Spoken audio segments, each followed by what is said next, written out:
pa rin ang pinili niya. Pinili ka kasi inagaw mo.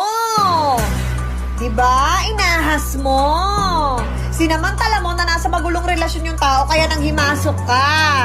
Diba? Gusto mo hydrocourt? Mukhang nangati ka. Pag na-miss mo, pwedeng balikan.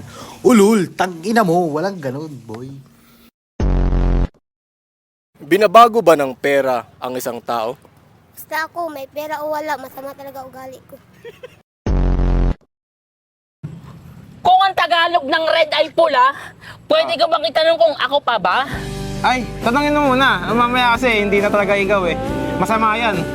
Sige nga, tanongin mo.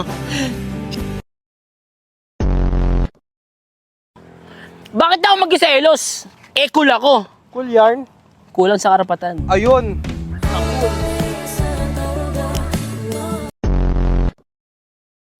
Hindi lahat ng demonyo nasa impyerno. Yung iba, nasa... Ayaw, di ba? Nasaan? Ha? Wala, nagbibideo lang ako eh.